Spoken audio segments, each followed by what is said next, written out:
Ya lo comentaremos con el doctor José Ramón Cosío, que está enlazado vía Skype para participar de este programa. Desde luego saludo al doctor Lorenzo Meyer y a la doctora Denise Dresser. Más adelante tendremos otras colaboraciones, pero por lo pronto gracias a los tres que están aquí esta mañana. Buenos días, Denise, bienvenida. Hola, buenos días. Doctor Meyer, buenos días, Lorenzo. Buen día. Buen día, doctor Cosío. Buen día, José Ramón. Hola Carmen, también saludos a Denise y a Lorenzo. A los tres, gracias. Bueno, les propongo pues retomar este hilo del tercer informe, José Ramón, el primero o el tercero, según tu punto de vista en términos legales, informe de gobierno que acabamos de escuchar, el mensaje de lo que se está por presentar al Congreso. Mira, desde luego es el primero en términos constitucionales. La Constitución prevé que el presidente de la República presentará a la apertura del periodo ordinario de sesiones, es decir, el 1 de septiembre, el informe. Pero también hay que decir que lo que observamos hoy ¿No me escuchan? Sí, te escuchamos perfecto, estamos bien. Perfecto. Sí, sí. Entonces, y también hay que decir esto, lo que escuchamos hoy no es el informe es lo que va a presentar Olga Sánchez Cordero al Congreso. José Ramón, tenemos un pequeño problema, perdón que te interrumpa un segundo. Ciertamente sí, tenemos problema. Si te acercas un poco más a tu pantalla, tu voz se escuchará mucho mejor. Si te parece bien, Perfecto. Estás hablando de que el informe es el que va a presentar Sánchez Cordero esta tarde. Ahí nos quedamos. Sí, claro, porque la Constitución dice que el informe se entregará por escrito al Congreso de la Unión. Entonces, lo que va a hacer la secretaria Sánchez Cordero es propiamente presentar el informe donde se rinde cuentas sobre el estado que guarda la administración pública. Yo creo que lo que hizo hoy el presidente López Obrador en Palacio Nacional es un informe político, pero difícilmente puede ser considerado un informe en términos constitucionales. Bueno, entonces estamos con este tercer informe político, porque entonces ahí cabe perfectamente lo del primer informe, los 100 días, el primer informe por el primer año de ganar la presidencia, y este tercer informe, que en todo caso es un informe político, donde destaca López Obrador los ejes principales de estos primeros. Lorenzo, 9 meses, ¿qué te pareció lo que dijo Andrés Manuel López Obrador esta mañana? Bueno, esta aclaración creo que viene al punto. Es un mensaje político. Ya después se verá ese enorme documento que en los últimos años se entrega al Congreso y que luego se hace la glosa y se llama a algunos de los secretarios a que profundicen, etcétera. Pero en esta propuesta, en este mensaje, que es el marco en el que se va a dar el informe, bueno, destaco la primera frase que usó ahí Andrés Manuel López Obrador, en donde pone como, y yo creo que eso es importante, como punto central la separación entre el poder político y el poder económico. No me voy a extender mucho, pero en el origen del México moderno, que se encuentra en la colonia, no nos vayamos a la época prehispánica porque ahí es complicadísimo esto, pero en esa larga experiencia colonial, bueno, el poder político se intentó en algunos aspectos de separarlo del poder económico. Al principio no, Cortés era poder económico y poder político a lo grande. Cuando se presentan los virreyes, poco a poco se va a intentar que el virrey no tenga intereses económicos en la Nueva España. No se logró del todo, pero era la propuesta. O sea que viene de muy lejos esta idea de que para bien gobernar hay que separar poder político de poder económico. Luego, en la reforma, digamos que en la independencia misma no se pone tanto énfasis en esto. Hay varios ricos que participan muy bien en esa primera etapa del México del siglo XIX, que es un verdadero desastre en algunos aspectos, no podía ser de otra manera, estaba todo revuelto. Pero ya con la República restaurada, bueno, Juárez y los suyos no son precisamente un matrimonio entre lo político y lo económico. Le arrancaron una buena parte del poder económico a la Iglesia al hacer el Estado laico, pero poco a poco poder político y poder económico se van uniendo al punto que al concluir perdón, está el teléfono, al punto de que cuando concluye la... Si quieres, contéstalo. Oye, ¿qué tal que lo contestes y sepamos quién te llama? A lo mejor será una buena revelación, Lorenzo. Bueno, estamos con el doctor Meyer, que estaba con su teléfono. Ya estamos de regreso contigo, Lorenzo. Es mi esposa. Entonces, en el saludos Porfiriato, a Romana. Saludos a Romana, es que anda en Toluca. Al concluir el Porfiriato, ahí sí que hay un verdadero matrimonio entre poder económico y poder político. ¿Cuántos de los ministros no eran de las gentes más ricas del país? No sé, se me ocurre de momento Olegario Molina, por ejemplo, el gran comerciante del Enequén en Yucatán, también ministro. La revolución los separa, destruye una oligarquía, pero poco a poco se va volviendo a solidificar esta relación que no es muy legítima, pero es muy fuerte entre poder económico y poder político. Y Miguel Alemán es la expresión ya acabada de esto. Los sexenios que siguen con altas y bajas, pero hay, para qué mencionar ya nombres que los familiares todavía están con poder económico y luego pueden sentirse ofendidos y ponernos una demanda. Pero vaya que sí hay ya otra vez el matrimonio entre poder político y económico. Slim, sí, no es cierto, no tiene un puesto político, pero hay muchos políticos que se convirtieron en empresarios.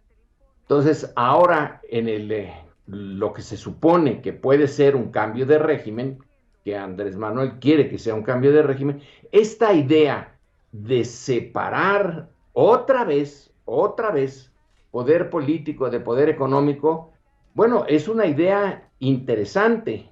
Ojalá se pueda hacer.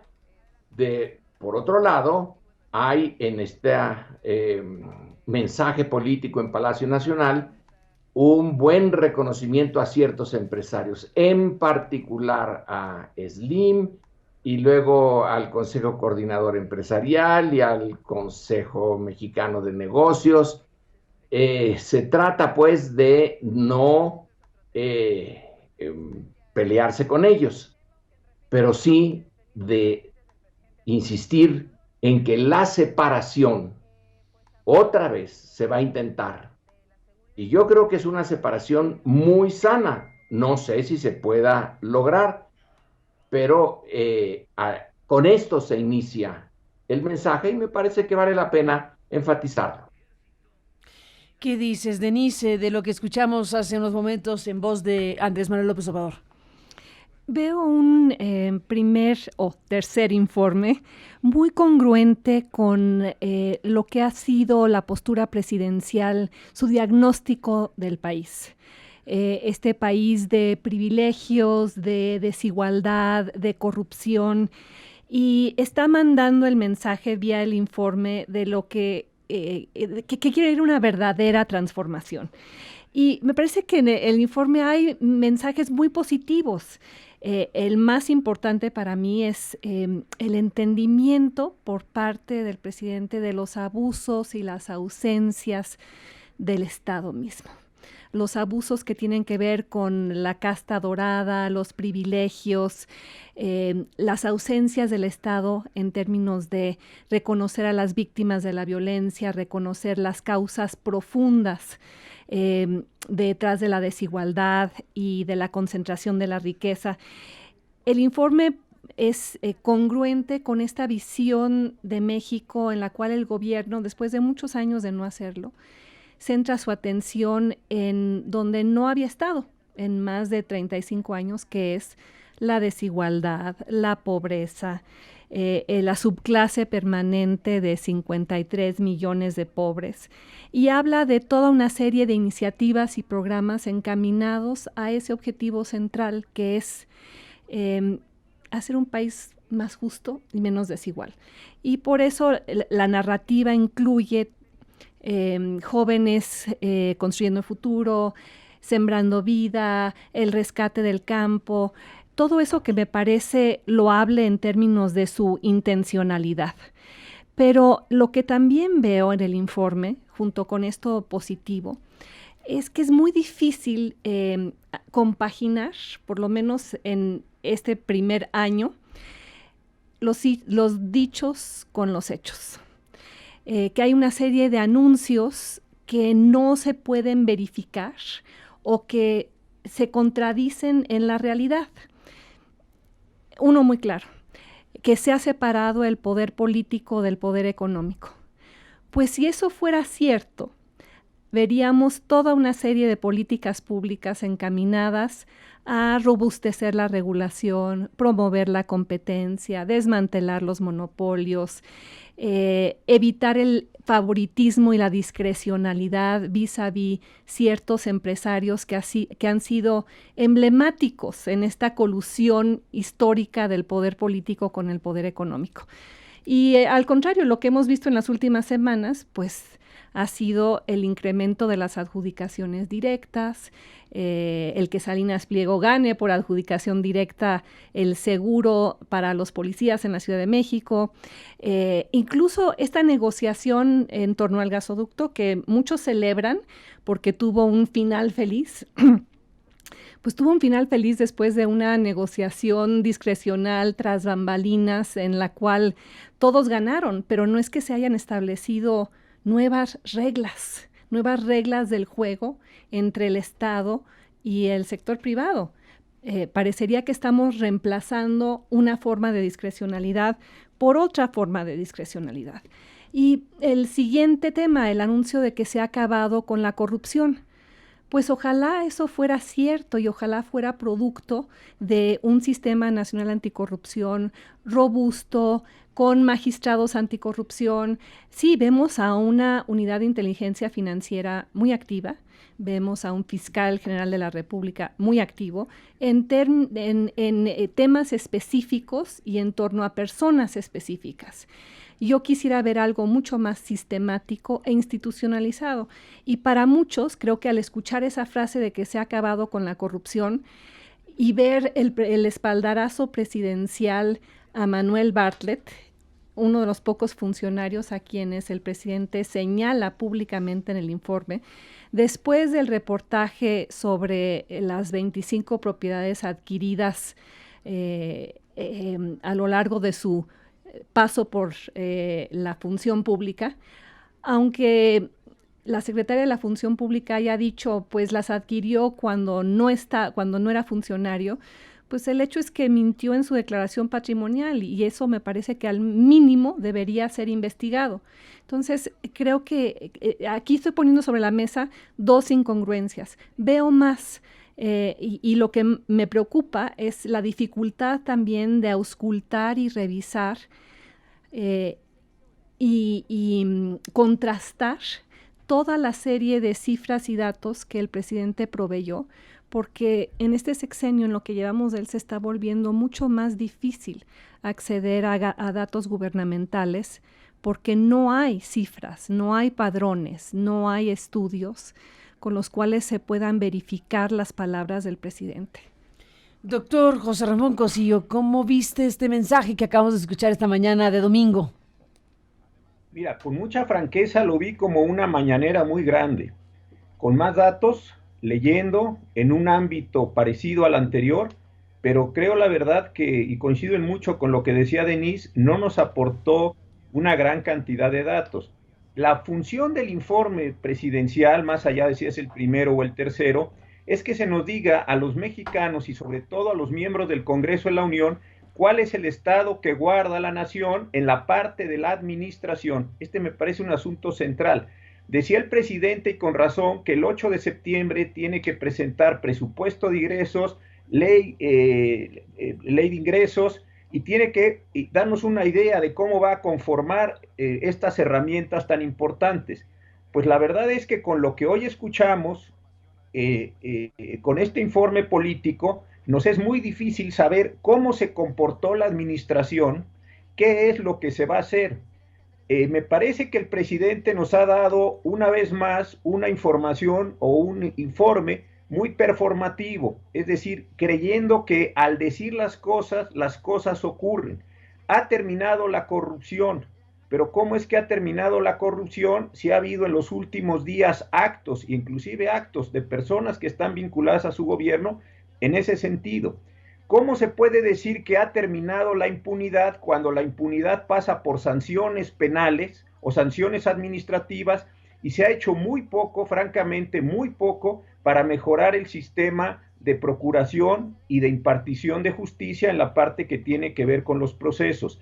Y después viene esta parte que tampoco me gustó mucho en términos de un informe, no un informe al pueblo, sino un informe para que se puedan tomar decisiones, para que se pueda hacer una crítica veraz, para que se pueda tomar decisiones de política pública, donde vamos saltando de tema en tema. Entonces, de repente es muy importante los libros y lo son, que publica el Fondo de Cultura o las medallas que se ganan, pero eso tiene la misma dimensión o el mismo peso de algo tan importante como la sustitución del seguro popular. Es decir, esa parte de ir poniendo muchas cosas de diversas maneras, me parece que no es la mejor. Y una cuestión que sí me preocupó mucho es la poca atención que se le dio a la crisis de seguridad. Creo que este sí es un asunto central para todos nosotros. Creo que si algo estamos padeciendo es la cuestión no solo de los periodistas y los defensores de derechos humanos a los cuales dio tiempo, pero hay una grave crisis de feminicidios que no fue mencionada en ningún momento. La cuestión de los desaparecidos pues quedó un poco allí,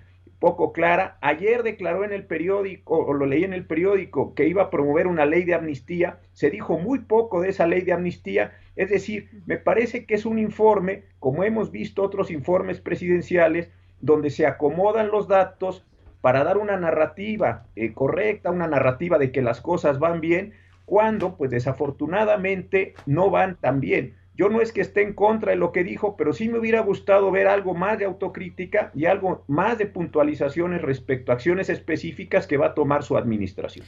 ¿Cómo vio el informe Enrique Galván Ochoa? Los invito a escuchar lo que dice Enrique sobre lo que escuchaste de López Obrador. Buenos días y bienvenido. Gracias por estar en esta transmisión especial.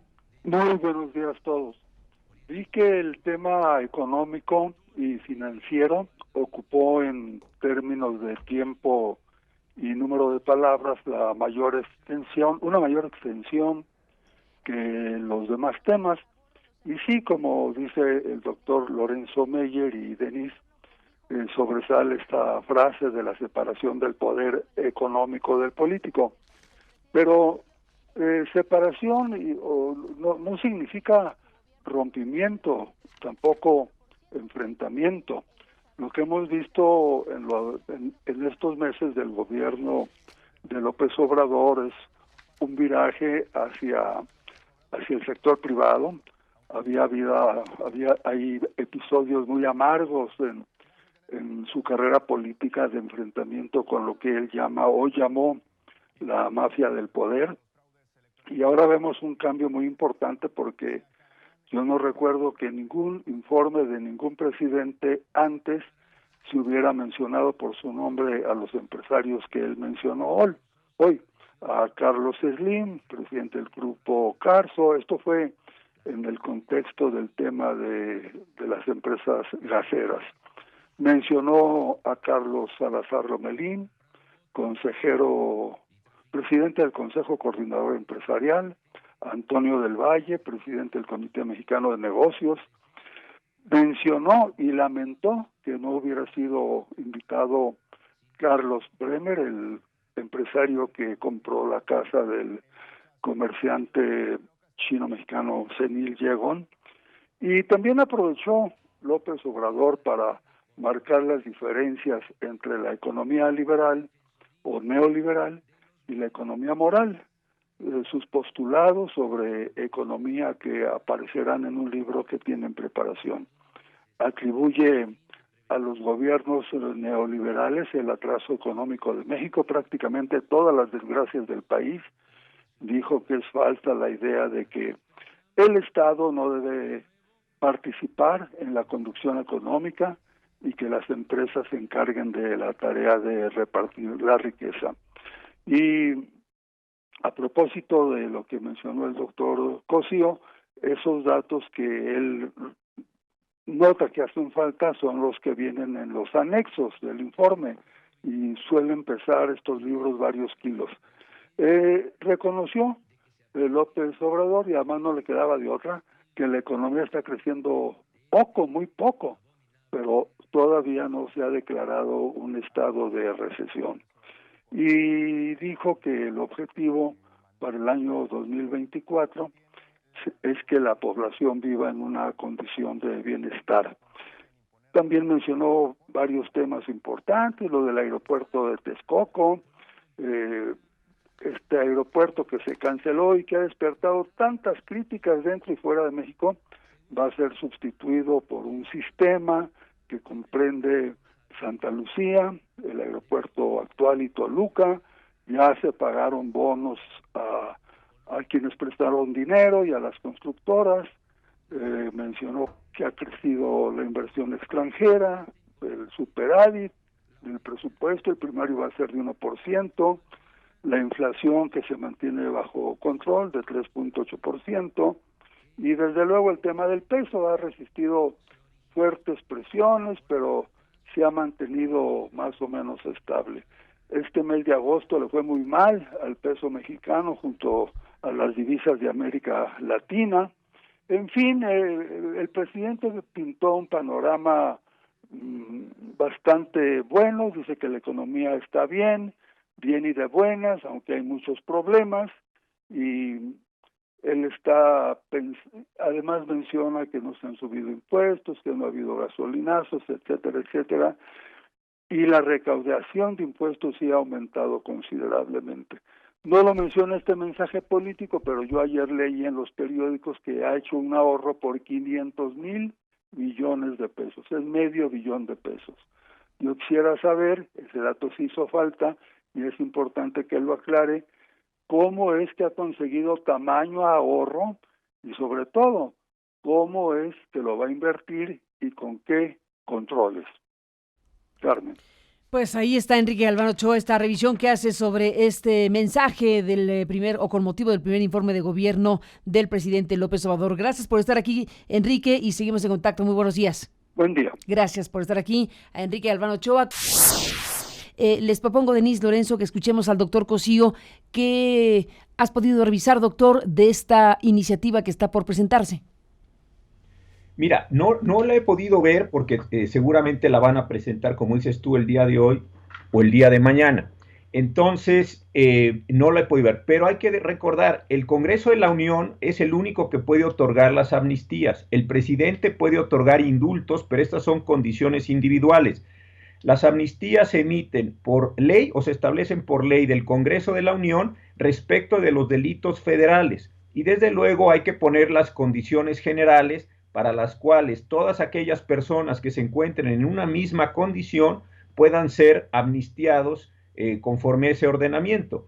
Es verdad que el presidente López Obrador, y esto parece muy importante y yo creo que es una buena decisión, buscar qué sujetos están en esa condición para que no estén las cárceles llenas de personas que han cometido faltas menores en ese sentido. Ya se había iniciado un proceso, recordaremos que la senadora Nestora Salgado estuvo haciendo unas listas, de acuerdo con lo que se informó en los diarios. Estas listas se analizaban en la Secretaría de Gobernación y después el fiscal general de la República presentaba los desistimientos. Esta es una forma de terminar con el problema, pero es por casos individuales. Aquí lo interesante es que en este proceso de reconstrucción de paz que habla el presidente y que me parece realmente importante, sí sería bueno ver cuáles son los supuestos generales, porque así tendría que ser, para que un grupo importante de personas respecto de delitos federales, los locales desde luego no tiene atribuciones el presidente para ello, puedan ser considerados.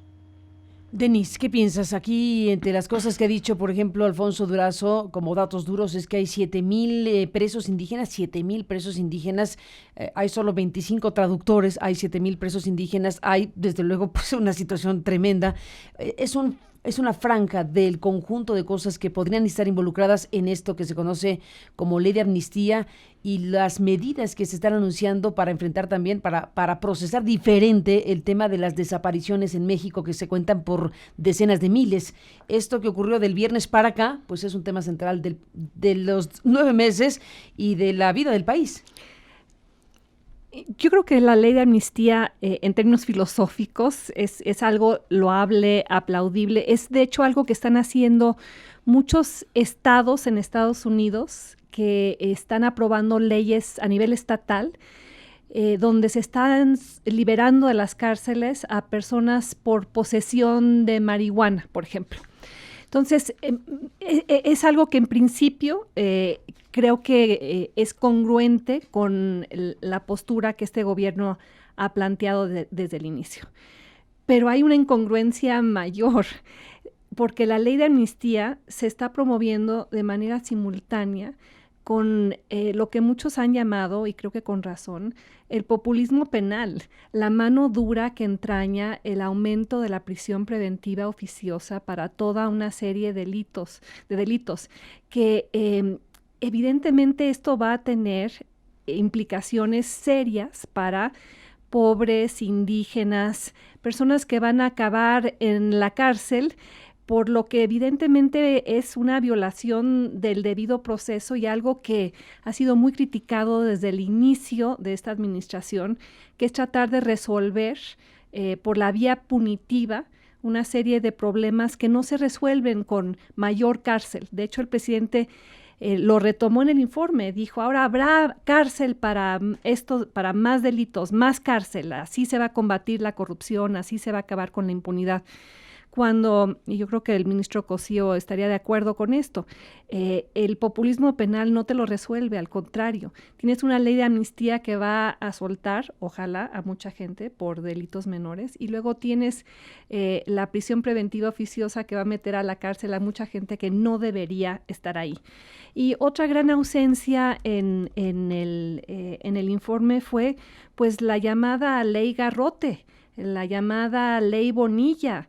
Se avanza en el tema de la ley de amnistía, pero se retrocede en estas iniciativas a nivel local que van a acabar, bueno, son inconstitucionales, antidemocráticas y violatorias de derechos humanos. La ley Garrote, tal y como está planteada en Tabasco, pues va a dar permiso para reprimir manifestaciones y clasificar como ilegales manifestaciones sociales en torno a obras de infraestructura, cosas que jamás hubiéramos esperado ver en un gobierno progresista, ostensiblemente de izquierda.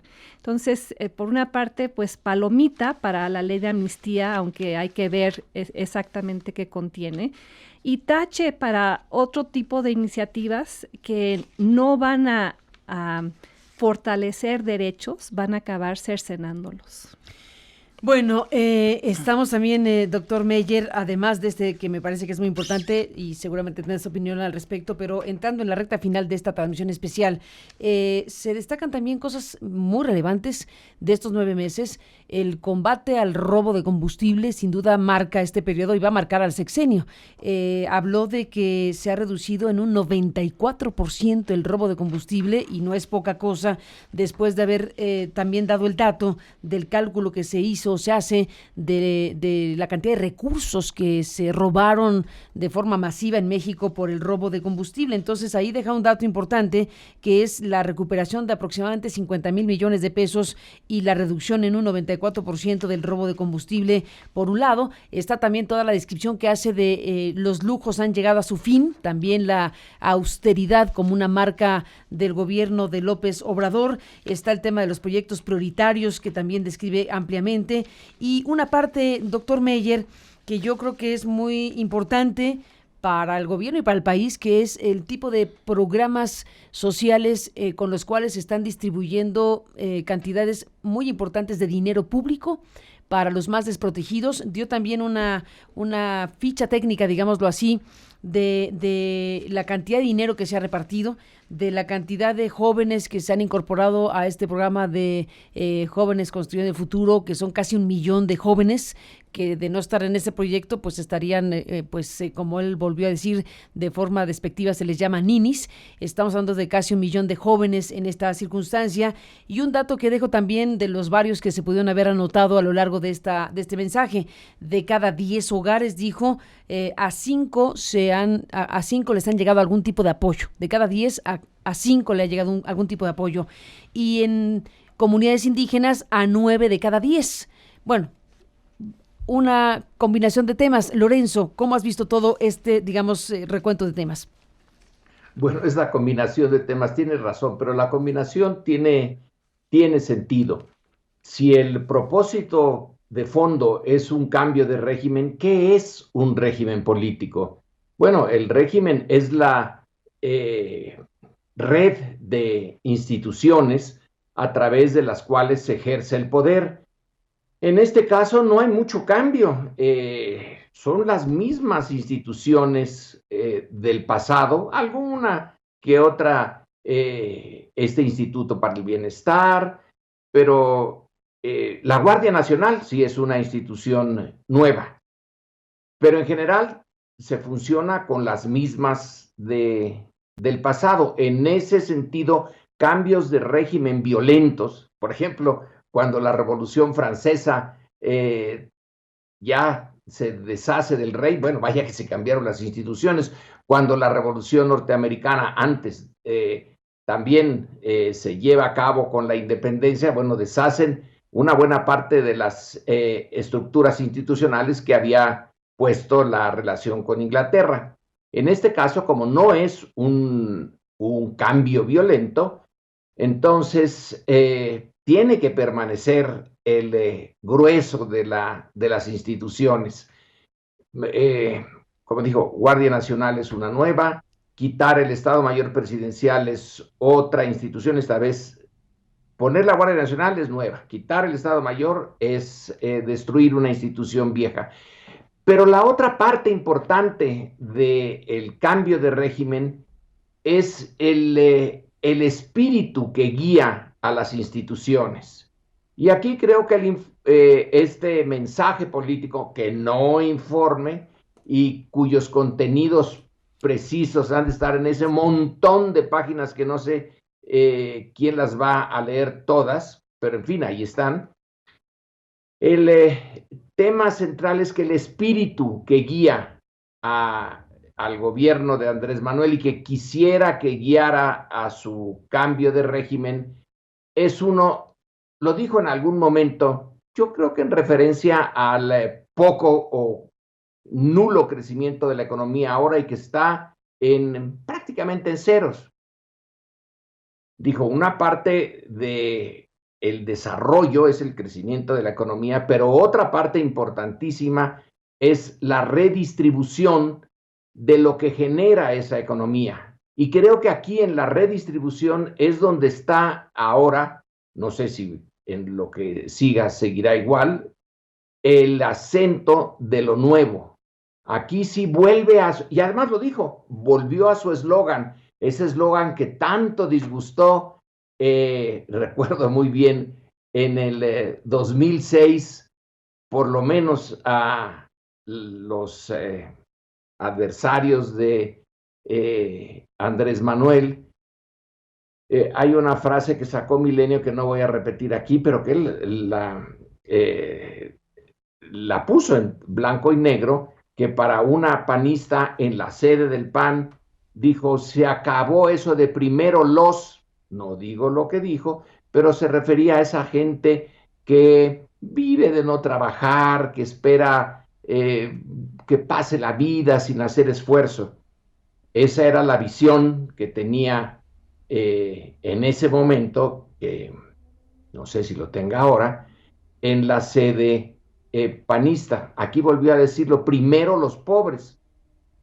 Ese es un reclamo que viene viene desde la época de la independencia, viene desde Morelos, viene desde los sentimientos de la nación, donde Morelos aconsejaba que cuando se hiciera realidad la independencia de México, la distancia entre ricos y pobres, que era asombrosa, que Humboldt dijo, caracoles, aquí sí realmente hay una distancia mayor que en Europa, y eso que en Europa, vaya, que sí había distancias, esa distancia disminuya.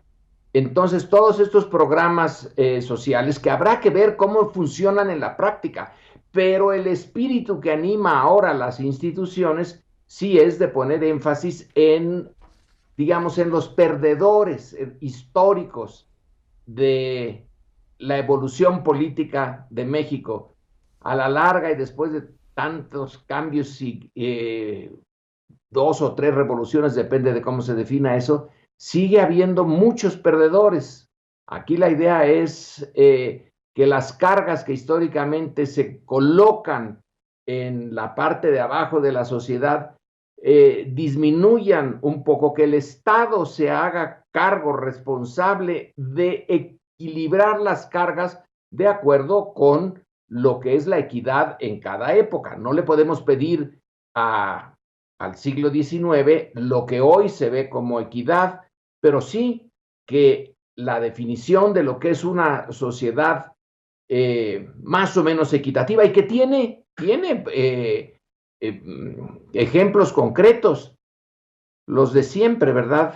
Los de los países escandinavos, donde sí hay un mayor equilibrio en las cargas. Bueno, ahí lo puso, tantas becas, 10 millones de estudiantes con beca, las 100 universidades, que yo no sé cómo vayan a funcionar. Ahorita se ve que son apenas proyectos con muy pocos estudiantes y muy pocos profesores. Para 100 universidades con menos de 900 profesores, pues da a muy poquitos por universidad. Pero aquí ya estamos acostumbrados a las universidades de todo tipo, sobre todo algunas de las privadas que son realmente casi un fraude. Tiene que darle contenido, pero ya a 9 meses por lo menos empieza el impulso de equilibrar lo que estaba muy desequilibrado, y son las cargas entre pobres, clase media y clase alta. Eso me parece central en su definición de qué es un cambio de régimen. Mantener las instituciones, pero darles un espíritu distinto, que actúen con una propuesta diferente, que va a haber un montón de cosas que no van a salir, pues desde luego, que la corrupción no se va a acabar.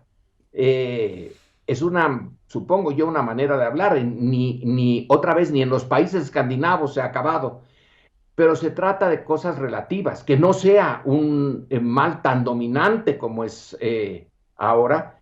Le carga la culpa de la corrupción a muchos de los males mexicanos. Bueno, puede que no corresponda a todos, pero no hay duda que la corrupción ha sido un elemento básico en desalentar, voy a ponerlo así, en desalentar que el grueso de los mexicanos vean en el gobierno su gobierno, ven en el gobierno otra cosa, una fuerza que se les impone para extraerles recursos, no para ayudarlos. Bueno, con que cambie este sentido de las mismas instituciones, puede ser que sí tengamos al final un cambio de régimen.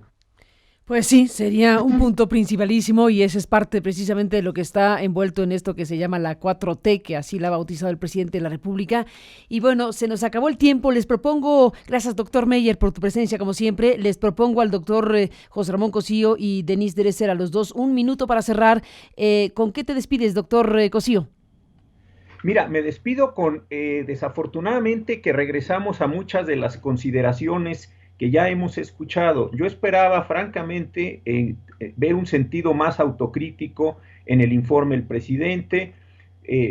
Nos ha ido informando día a día de todo lo que ha pasado. Me hubiera gustado que dijera, bueno, en esto tengo que reconocer, en esto hago un punto de quiebre, hay un punto de inflexión, voy a tratar de, o vamos a buscar hacer estas cosas nuevas para encauzar o reencauzar las cosas. Eso francamente me hubiera gustado mucho, creo que hubiera sido un mensaje político, un mensaje que nos hubiera invitado más a la concordia, a partir del reconocimiento de los errores propios. No lo vimos, entonces, como decía Lorenzo, tenemos que ir a los anexos del informe para contrastar datos, para contrastar cifras y ver si todo esto que se nos dijo hoy tiene o no tiene o hace sentido en términos de esta transformación y de este desarrollo.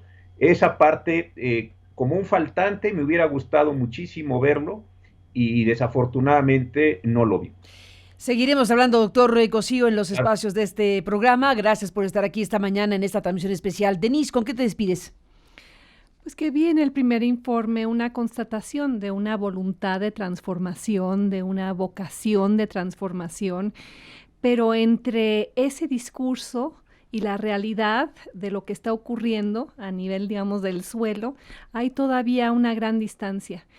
Los datos con los que contamos, las evaluaciones que se han podido hacer, en muchos casos desmienten lo que el presidente ofrece o dice que ha ocurrido.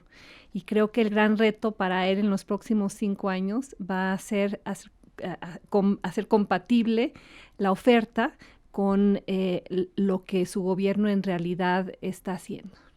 Denise, gracias por estar aquí esta mañana y gracias a quienes han participado en esta transmisión especial.